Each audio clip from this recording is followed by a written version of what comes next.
안녕하세요. 조선 춤꾼에게 배우는 창작기법 세 번째 강의를 시작하겠습니다. 지난 강의에서는 조선시대 대표적 춤꾼이었던 효명세자가 남긴 독창적인 형태의 춤에 대해서 알아보고 진정한 창작의 모범세에 대해서 살펴보았습니다. 이번 강의는 같음을 숭상하되 다름을 추구하라는 주제로 보편적인 정의, 진리는 따르지만 표현의 양식에서는 각자의 스타일을 형성해가며 다름을 추구하기 위해 노력하는 상동구이의 모습을 춤의 양적 및 질적 성장이 가장 활발하게 이루어졌던 조선 후기 여성들의 춤 활동을 통해 나누어 볼까 합니다. 그 당시 춤을 추었던 여성들은 누구였고 각기 다른 지방의 춤을 추는 여성들이 궁중에서 만나 춤을 창작해가는 과정에서 예술의 창작의 지형은 어떻게 변화하였는지를 알아보려 합니다. 또한 비디오도 없던 환경 속에서 지금까지 춤이 전해질 수 있었던 이유와 스티그마에 가려진 그녀들을 하나의 창작가로 바라보며 진정한 창작의 힘, 정신, 윤리가 무엇인지 생각해 봅시다. 안녕하세요. 조선 춤꾼에게 배우는 창작기법 강의를 하게 된 김윤지입니다. 같음을 숭상하되 다름을 추구하라. 처음 들어보신 분들은 굉장히 어렵게 느껴질 수도 있는데요.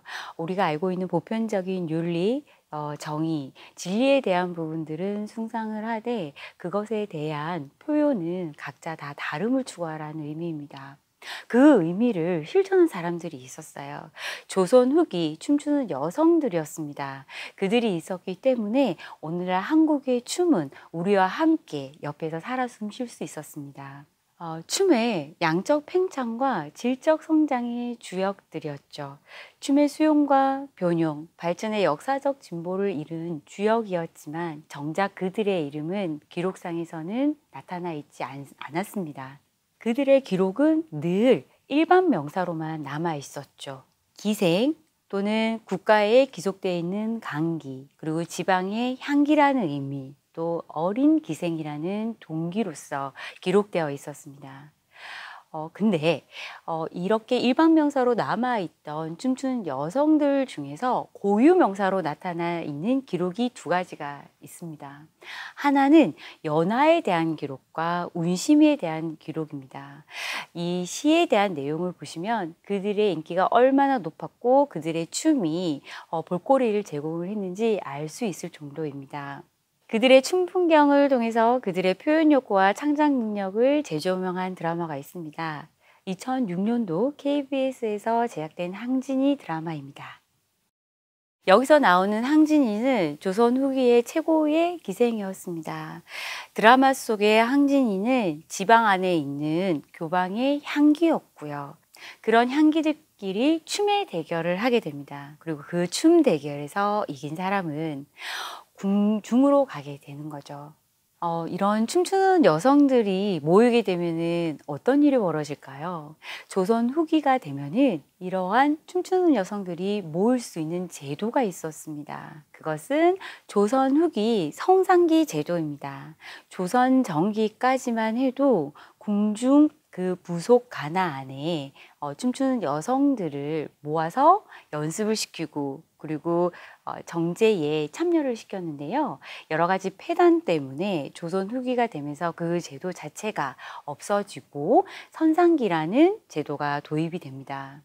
이 제도는 향기들, 지방에서 있는 춤추는 여성들이 궁중에 행사가 있을 때마다 올라오는 거죠. 그렇게 되면은 서울권 또는 경기권 여러 지역에서 온 내노라는 춤추는 여성들이 만나게 된 거죠. 보시다시피 이 드라마 안에서는 지방 향기들 간에 춤의 대결이 벌어집니다.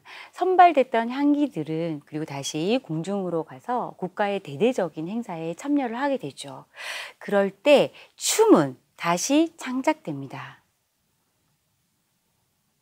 서울에서 궁중춤을 추는 여성들 또는 지방에서 교방춤을 추는 여성들이 만나 최고의 무용수들이 한 공간에 있게 됩니다.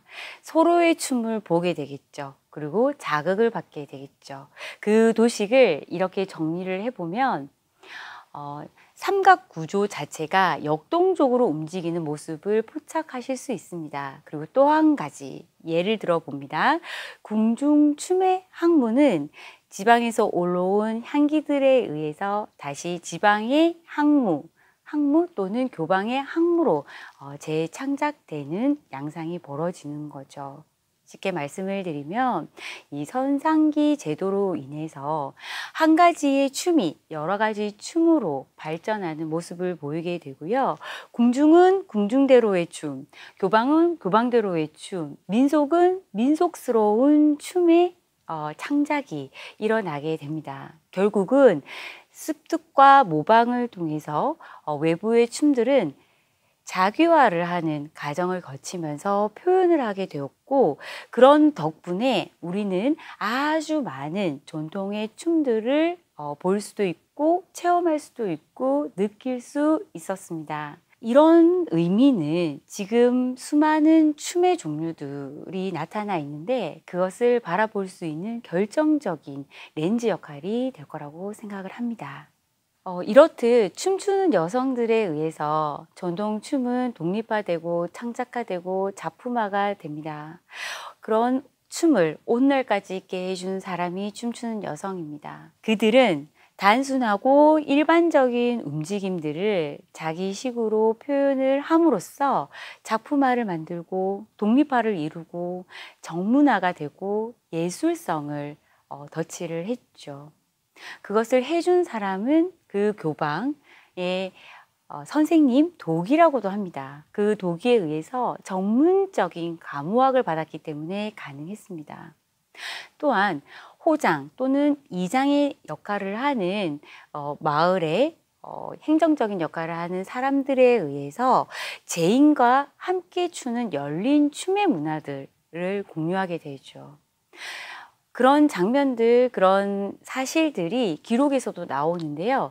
19세기 중반 탐나록에는 입춘굿을 하는 장면이 기록이 되어 있고 그 기록 속에는 춤추는 여성들의 부채춤이 나옵니다.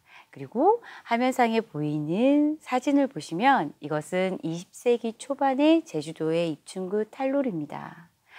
여러 명의 여성들이 손에 자그마한 한삼을 끼고 똑같은 동작을 추는 기생의 수건춤이 나오는 거죠.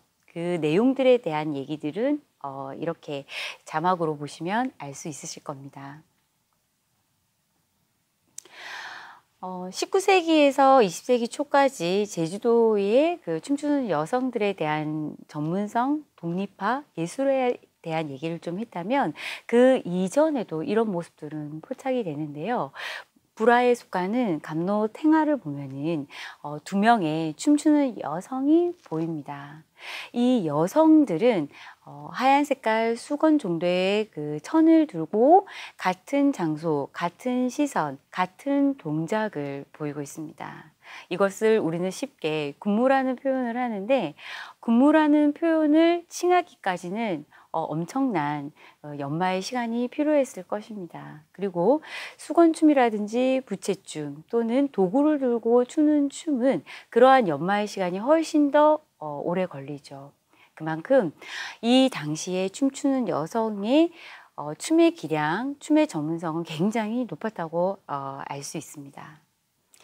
그렇다면 이런 춤들을 어떻게 전달할 수 있었을까요? 지금처럼 비디오라든지 녹음의 매체가 있지 않은 상태에서는 오로지 사람 대 사람으로 이어왔습니다. 그녀들의 춤은 오직 사람 대 사람으로만 전했다는 거죠. 춤이 온전히 내 몸으로 들어오려면 아주 혹독한 훈련과 도제식의 교육을 받을 수밖에 없습니다. 이 모든 과정이 있었기 때문에 그들은 보다 나은 춤으로 진화시킬 수 있는 능력을 가질 수 있었죠. 스승의 춤을 숭상을 하되 자신만의 스타일과 동시대가 요구하는 방향으로 역동적인 창작을 일궈 나갔다라는 겁니다. 이것을 유사하게 드라마로 잘 표현한 것 또한 항진이의 드라마입니다. 이렇게 훌륭한 작업을 했던 그녀들에 대한 이미지는 그렇게 좋은 편은 아닙니다. 스티그마에 가려져 있는 그들의 음지의 이미지들을 우리는 양지로 비추어서 창작인으로 비춰봐야 할 것 같습니다. 조선시대를 거쳐서 춤의 양적 팽창과 질적 성장을 보여준 그녀들은 결절과 급변의 근대를 맞이하게 되죠. 그렇다고 해서 그 춤을 놓을 수는 없습니다. 상황에 맞게 그들의 춤은 다시 이어갑니다. 혼란스러운 시대만큼이나 춤의 연구 또한 굉장히 불안하고 빈약한 편이기도 하죠. 이러한 불운의 시대적 환경과 그리고 연구의 기반이 열악한 사회 구조 속에서도 한국 춤을 이어온 장본인이 춤추는 여성들이었습니다. 왜냐하면 그녀는 궁중이왕직 아업부와 건번의 춤의 작업을 통해서 그 한국의 전통춤을 이어갔죠. 제가 이들에게 더 많은 애정과 마음이 가는 이유이기도 합니다. 1908년도 춤추는 여성들의 관리를 일본의 경시청 담당으로 이관이 됩니다. 그러면서 여성들은 조합을 설립을 하죠. 그것이 강교조합이고 한성건번입니다. 그리고 1923년도에는 조선건번이 설립되기도 하죠. 이때 수업의 기간은 1년부터 3년 과정이고요. 졸업 과정에 대한 절차도 따로 있었습니다. 사키라고 해서 매월 1일에 테스트를 보기도 하고 연주회가 있기도 했죠. 이때 다뤄지는 수업의 내용은 시문, 음곡 또는 습자, 가무, 예의, 그리고 궁중춤, 민속춤에 이르기까지 또한 경기, 잡가, 소도 잡가, 민요 등 궁중과 민속에 관련돼 있는 모든 춤과 예술을 다뤘다고 생각을 하시면 됩니다. 춤의 표현의 수단이 결국 사람이다 보니까 춤에 대한 시선은 사실 몸에 대한 시선과 맞물려 있습니다. 그러다 보니 여성의 몸, 여성의 움직이는 몸에 대한 전통적인 또는 종교적인, 사회적인 시선은 시대의 공간에 따라서 다양한 변화를 이루었습니다.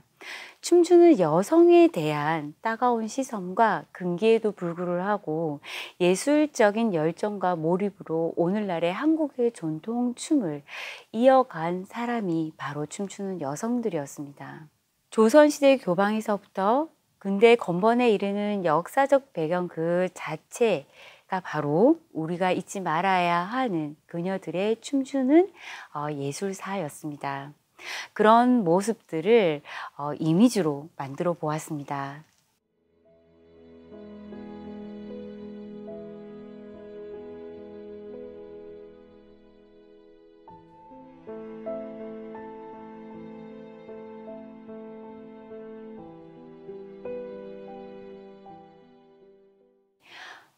저는 근세와 근대의 가정 속에서 춤을 춘 여성들에 대해서 이렇게 말하고 싶습니다.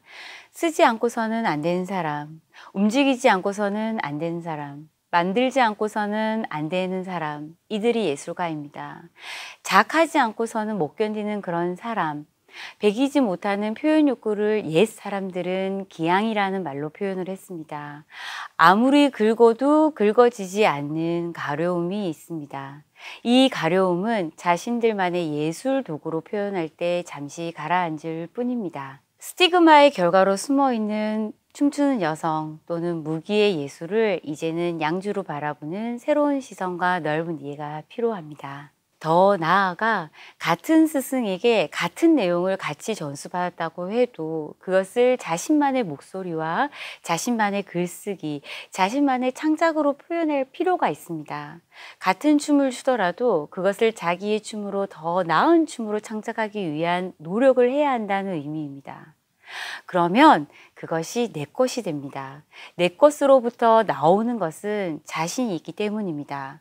나의 목소리, 나의 글쓰기, 나의 창작은 어디에 나가서도 당당할 수밖에 없습니다. 지금 우리는 너무나 쉽게 주변의 것을, 남의 것을 가져와서 인용하고 편집하는 수준으로 내 것을 만들고 있는 것은 아닌지 진지한 고민을 해야 할 때입니다. 진정한 나만의 그 무엇을 스스로 창출해낼 수 있는 창작의 힘, 창작의 정신, 창작의 윤리가 과연 무엇인지를 우리 스스로가 다 같이 생각해 보면 좋겠습니다. 감사합니다.